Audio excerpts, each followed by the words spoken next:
Hi class, my discussion for the topic of my choice is going to be on the N95 respirator mask. I have a couple different choices here, so we'll go over all of those. But just in general to start, face mask and N95 respirators are devices that may help prevent the spread of germs, viruses, and bacteria from one person to another. They are part of an infection control strategy that should also include frequent hand washing and social distancing. So I have two kinds here. These two are N95 masks. This one is just made by a different company, Kimberly-Clark. It is the duck-billed kind. You do have to be fit tested for these kind. They come in small, medium, and large. Then I have the molded one. Has a molded thing that you can squeeze around your nose here that fits to your face. This comes in one size and straps go around your head. We'll do that, put that on in a second. This one here is just a simple facial mask that just covers sneezes and things like that. So let's talk about the difference. A face mask is a loose-fitting disposable device that creates a physical barrier between the mouth and the nose of the wearer and potential contaminants in the immediate environment.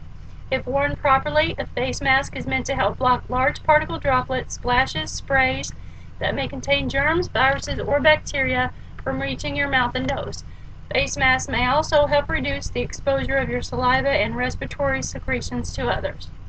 While a face mask can be effective in blocking splashes and large splatters, large particle droplets, a face mask by design does not filter or block very small particles in the air that may be transported by coughs, sneezes, or certain medical procedures.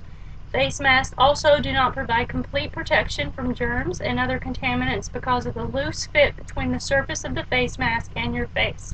As you can see, it's just very loose here. There's nothing that's going to seal. You just take the two pieces. The piece at the top does have a molded wire to put around, so that's going to be your top section. You just fit it around your ears like this, mold it to your nose, scoot it a little underneath your chin, and that's that. So it's very loose. Things can escape here, so it's not safe. It does not protect all of your droplets or protect you from small particles or anything like that. So face masks are not intended to be used more than once. If your mask is damaged or soiled, or if breathing through the mask becomes difficult, you should remove it and replace it with a new one. Always wash your hands after handling the mask. Surgical masks are not designed as particulate respirators and do not provide as much respiratory protection as an N95 respirator. They provide barrier protection only. So what is a surgical N95 respirator? A surgical N95 respirator is a NIOSH approved N95 respirator. I have two kinds right here. That has also been cleared by the FDA as a surgical mask. N95 respirators cleared by the FDA for use in the healthcare setting are called surgical N95 respirators. An N95 respirator is a respiratory protective device designed to achieve very close facial fit and very efficient filtration of airborne particles. In addition to blocking splashes, sprays, and large droplets, the respirator is also designed to prevent the wearer from breathing in very small particles that may be in the air. To work as expected, an N95 respirator requires a proper fit to your face. So this particular kind right here does have to be fit tested. They'll put the hood over your head, and then they'll spray aspartame or some kind of artificial sweetener in there and make you breathe with your mouth open once underneath the mask so that you know what you're looking for, and then a second time when they have the mask sealed, you'll put this on, and then they'll spray again and make you breathe with your mouth open to see if you can taste that artificial sweetener. So an N95 respirator is a protective device designed to achieve a very close fit. To work as expected, it requires a proper fit to your face. To require a proper fit, you have to be fit tested. They are not designed for children or people with facial hair because of that proper fit. Those category of people cannot be properly fitted. The N95 design means that when subjected to careful testing, the respirator blocks at least 95% of very small test particles. If properly fitted, the filtration capabilities of N95 exceed those of face masks. However, even a properly fitted N95 respirator does not completely eliminate the risk of illness or death.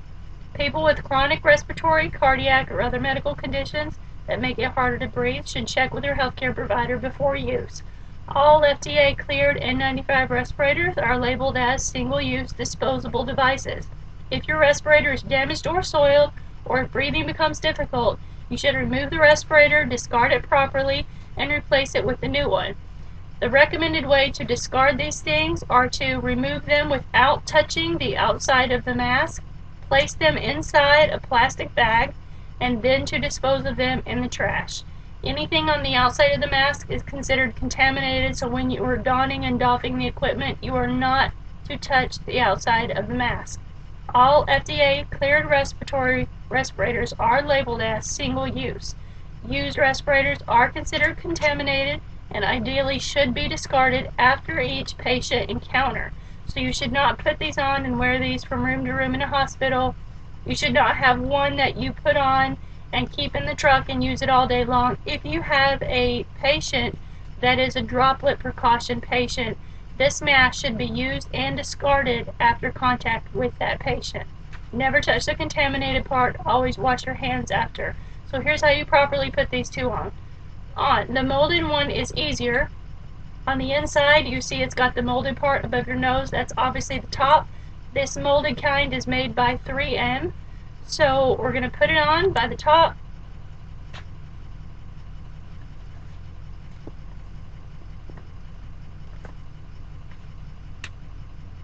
Like that.